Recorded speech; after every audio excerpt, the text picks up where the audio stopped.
Hey folks, Dennis Brothers, Auburn University. Here today, I'm going to talk a little bit about poultry house, poultry farm risk management, and more specifically, I'm going to talk about how to manage your risk around your power and utility power of your poultry farm. So let's share a screen here and we'll get started. So, commercial poultry risk management series, we're talking about backup power. Everybody knows what this is right here. Looking at a generator shed. Our backup generator, our fuel tank, transfer switch, disconnect switches all sitting there. You got a poultry farm, you're very familiar with this equipment. But do you understand how the equipment works? Do you know how it's supposed to work? And do you keep it maintained? Because if this equipment does not work and you lose power, well, then you lose chickens. Let's share a little data with you as we go forward here. This is some data that I gathered from a poultry company, a major poultry integrator, who gathered 2 years of catastrophic loss data across the company. And this is the resulting data. If we look here, these are all the causes, the investigated causes of loss on these farms. You see 45% of the losses were due to something going wrong with the generator and the automatic transfer switch. Alarm system made up 14%. The backup system, or our backup thermostats, backup controls, made up 10%. Other avoidable, something else happened in the house that could have been avoided. And then 21% were what we'd call truly unavoidable. Lightning strikes a house and the house catches on fire. Nothing we can do about that. Things like that are unavoidable. But what you notice is pretty much 80% of the losses that were suffered were avoidable, and over half of those were generator and transfer switch problems. We look at this from a financial standpoint, from the cost to the growers. What did these losses cost the poultry growers? Well, the total bird loss of this was almost 1.5 million birds. 1,381,000 birds were lost in this 2-year period over this company. Using some industry averages for bird weight and price of pay per pound, it comes up to $618,000 of grower income that was lost due to these catastrophic situations. And almost 500,000 of that could have been avoided. Something went wrong with the farm, something went wrong with these generators, alarms, backups, something went wrong that could have been avoided. And most of that had to do with proper maintenance, proper care. Certainly when we look at the automatic transfer switch, that was the case. If we look at the generator and transfer switch, here's some of those losses.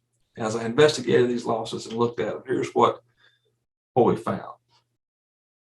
Lost power for 3 hours, lost birds because of a power pole went down. Why did the generator not kick on and run?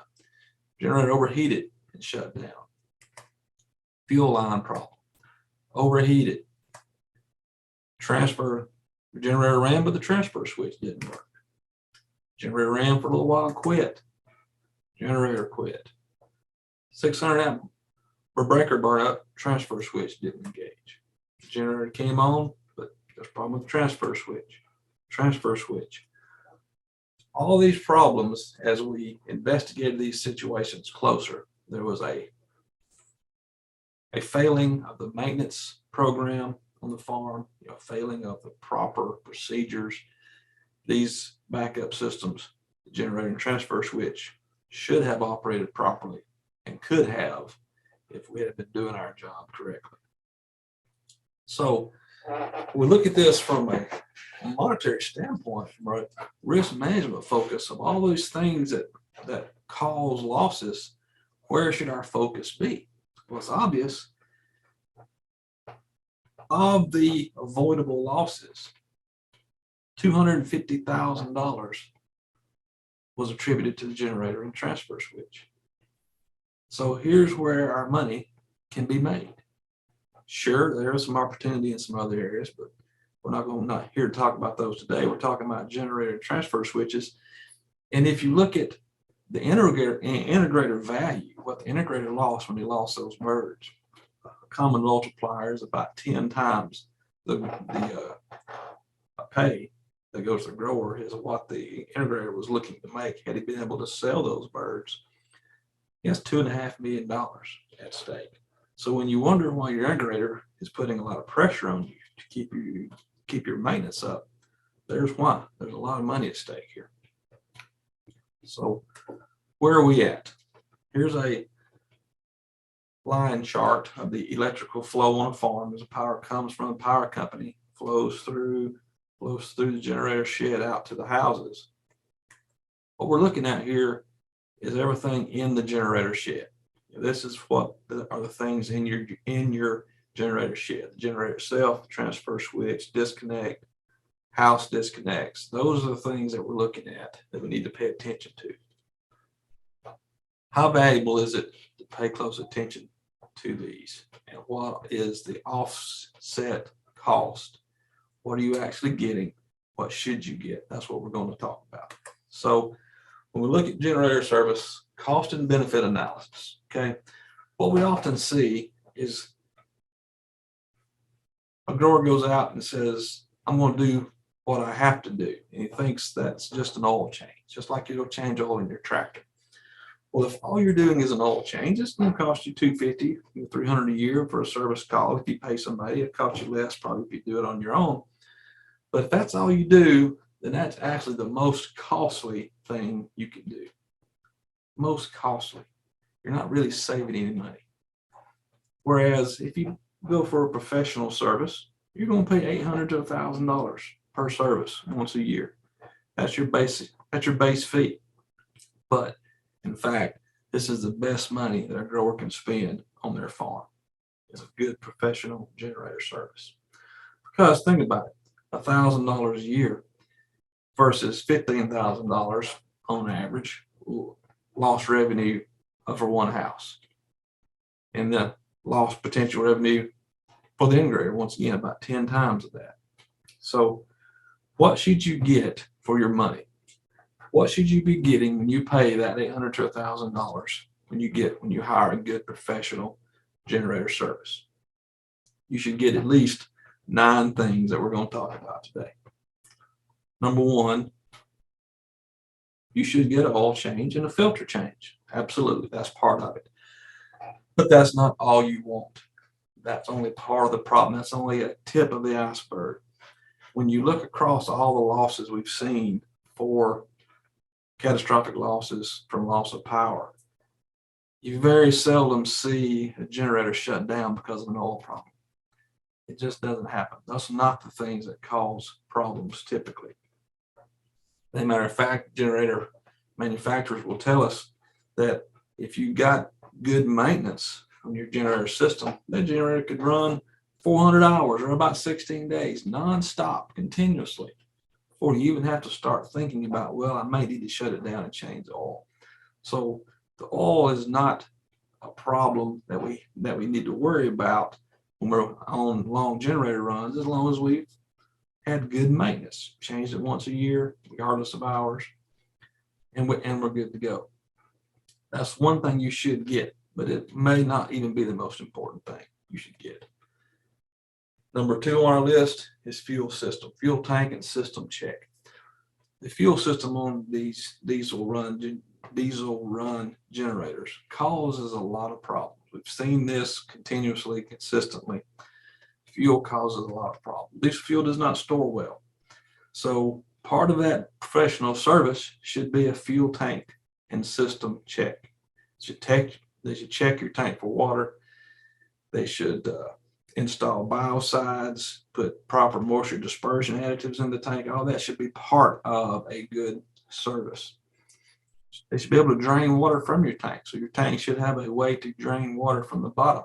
If water is heavier than fuel, it'll be at the bottom of the tank. You need a way to drain that off. And by the way, don't waste your money on the stabilizers that you get sometimes from the parts store, because by and large, they do you very little good. They're of little value. A proper biocide, a proper moisture dispersion additive, that's what you're looking for. And that should be part of a good professional service. While we're on the subject of fuel, talk about fuel filters. Fuel filter is there to filter out particulates and bad things that can mess up your generator, mess up your fuel pump.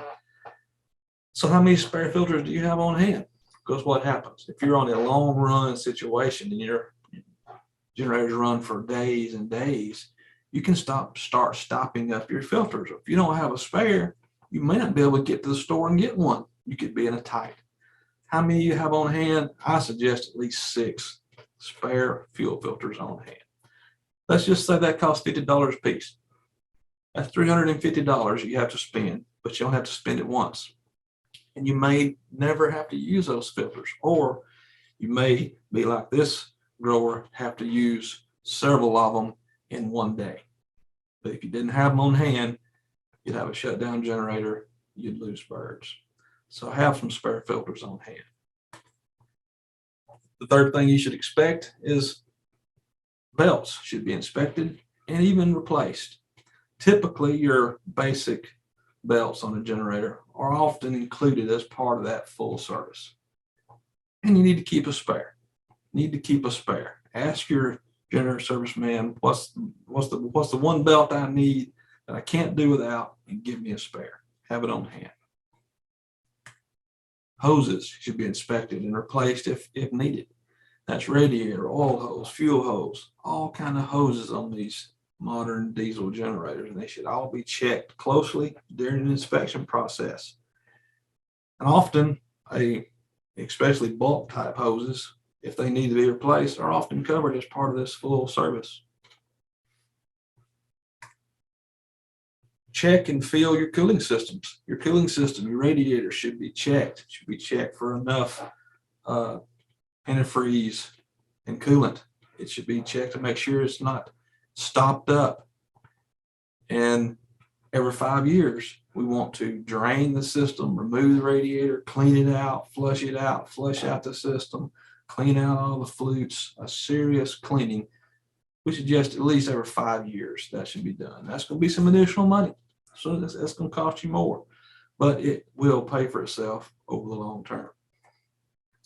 I would estimate on the long side, every 5 years, you're going to have an additional $500 to $700 expense to have this taken off, removed, cleaned out thoroughly.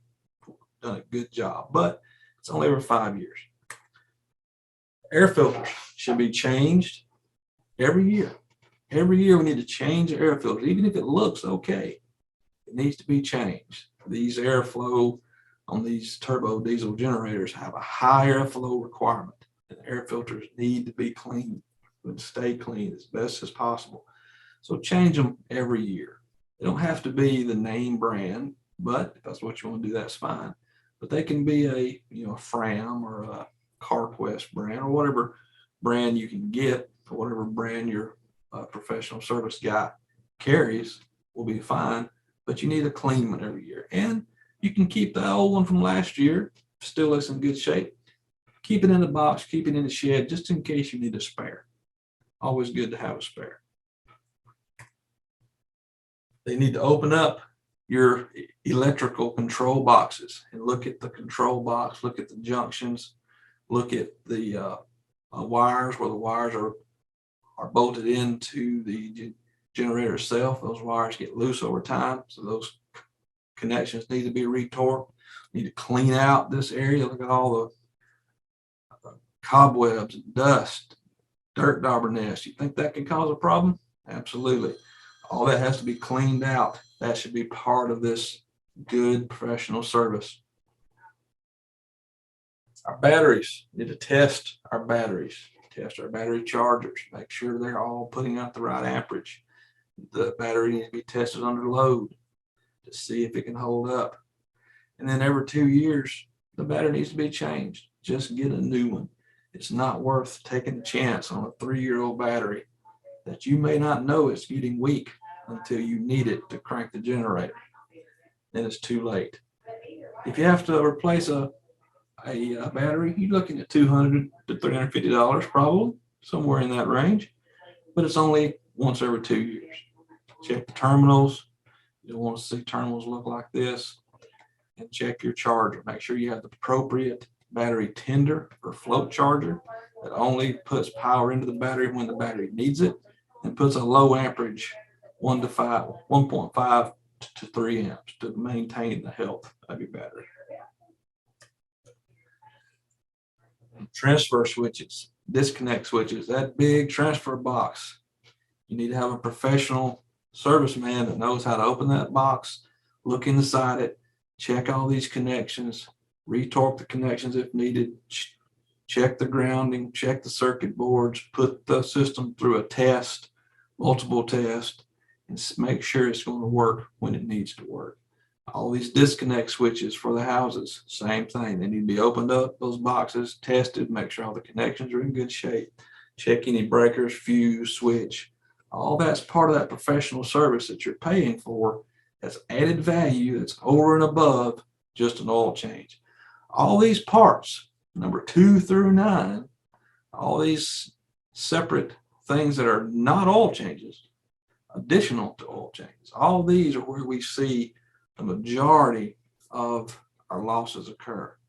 Once again, it's not because the generator needed its oil change. That's not where the problems occur. It occurs in these other areas that are often overlooked. One more thing I'll talk about while we're talking about things being overlooked, our backup manual start switch. Do you know if your generator can be started manually in case the electronics get blown out by lightning or some other problem? We need to have a way to manually start our generators in case the electronic starting mechanism gets hit by lightning or has a problem. Most of our new units have these already, come from the factory with them, and that's good. But if you look and you don't have one of these, they can be installed on most any generator for between $500 and $750. Maybe more if you have to pay for a service call. But if you let your serviceman know you need one, he can do it while he's there servicing the generator. That's just some of the best money you can spend above just getting a service done. I've seen many times where lightning hits a generator and the generator will not crank as it normally would when it's called to crank by the transfer switch. And unless you're out there, can flip a switch, turn a key, then you can't crank the generator. Got to have manual backup start switches. So if we get all this done, if we get a proper service done, we have a startup switch if we need it. We have some spare fuel filters on hand in case we need it, a spare air filter belt, and the service is done properly every year. What happens? All these problems are taken care of. Every one of these problems would have been solved if we had had the proper maintenance on these units. So what's the annual cost? What is the annual cost of good maintenance and what's the benefit? So if we look at let's go ahead and say $1,000 base service fee, okay? Pay $1,000 a year for the base service fee. And we get all those things that we talked about. We go ahead and we calculate a battery replacement every 2 years. So that's $175 annually additional. Add that on top of there. Go ahead and calculate a $750 5-year radiator service. Divide that out per year, that's extra $150. We go ahead and buy the 6 spare filters. And we're going to spread their use. Let's say it's going to take us maybe 10 years before we finally use those up for whatever reason. We spread that cost over 10 years. We go ahead and let's say you don't have a manual startup switch and you need to buy one. So you buy one and we spread that cost across a 15-year life of a loan, let's just say. Let's say you bought a new farm and you're getting a 15-year loan, so you add that to your loan to get you a new startup switch. So that's $50 a year. That brings us to a $1,410 total annual cost to have good generator maintenance. What's that give us? If we save one house from a loss over the next 10 years, which, as we saw here, very well could happen. We save one house from a loss in 10 years, and we've paid for that good maintenance. It's been paid for. We've got that value, cost benefit. We've got the benefit from good generator maintenance. Not to mention, if I save that loss, if I don't have that loss, just a peace of mind and the save the anguish and anxiety of going through a loss of chickens. I've seen growers go through that many times, and it's a hard situation. You don't want to see yourself in that situation. So we can see the cost and benefit. There's good benefit. What about the poultry company? Well, there's good benefit to the poultry company as well. And I hope some poultry company officials are watching this video, because I think there is some really good opportunity for our poultry companies to capitalize on a good maintenance program and help their growers and help themselves. Let's just consider a 6.5 pound bird complex. Let's say their live cost is 20 cents a pound. That's reasonable average. So the live cost lost in those numbers we looked at when we first started the video would accumulate to about $1.8 million. If that farm or that complex has 150 broiler farms, and if they were to pay our $1,410 a year cost, if they were to take all of that upon themselves and provide that service to all of their farms, it would cost them about $211,000 per year. If they saved one farm from a loss, then they have saved half of that, over half of it, in live cost alone. But when you extend that out to potential revenue that they have gotten from saving that farm of $544,000, they actually made money. Saving one farm makes them $332,000 above what it cost them to get the services done. So that's something I hope that poultry companies think about and can look at doing. Something maybe you can have a discussion with your poultry company about. Two last things I want to talk about that I have seen in my 22 years in the poultry business. I see this all the time as a problem. We need to exercise our systems. Exercise our systems consistently. You do it once a week for 1 hour at minimum, and it's transfer whatever power the farm is using, needs to make sure it transfers to the system and runs for an hour every week. And then twice a year, go and do a power loss test. Go out to your generator shed where this big disconnect switch is, where the power is coming from the utility system down into your house. Flip that switch. Cut your utility power off. Do it while you're out of birds. And have most of the fans turned on in the houses, all 4 houses or all 6. How many houses have on all the houses? Most of the fans turned on, lights turned on. Flip that switch just like the power had gone off when you had birds in the farm. Flip that switch and let it run for 8 hours, 12 hours, all day. And put the system to a serious test. Make sure you know it's going to run when you need it. It's the only way you ever know. You do this, and you've run the system 60, maybe 70 hours a year. Well, that's actually, according to the generator manufacturers, that's good for the generator, good for the engine, and it's good for your peace of mind. So something we need to pay attention to is exercising our systems. I always get this question, but what if? What if I'm looking at a big storm and I know I'm going to be out of power for several days? What can I do? Well, we need to remember our fans are our high energy draw items. So you can cut a couple of fans off per house. If I've got 4 houses, I cut off 2 fans per house. Just unplug them, turn them off. That relieves the load on the generator almost 1 house worth of power. So I've lessened the load. I made it easier on my generator. I can do some things in the chicken house. I can raise the feed lines, limit feed intake, less feed, less heat that the birds are producing. That's why I'm trying to get out of the house with the fans is heat. So if I slow the birds down a little bit for a few days, less heat. They may not grow as much, but they might not be dead. It's better to have a slightly lighter chicken than a completely dead chicken. Perhaps lower the light intensity for the same reasons. Turn off any extra systems that are using power.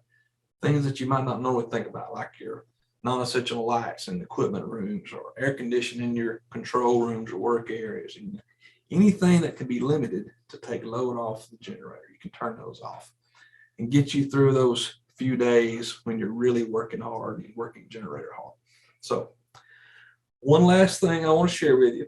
This is probably the most expensive add-on item you can put in your generator shed. Okay, that's Billy the guard goat. Got to make sure keep everything safe. So get you a Billy the guard goat, but make sure he's not chewing on wires, right? No, in all seriousness, we don't want goats in our generator shed.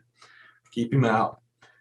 And if you do these things, get you a good professional service, take care of your generator and your backup power. That is the best risk management you can do. It's the best money spent and gives you the absolute top payback for the money spent in your generator shed. Appreciate your time. Thank you.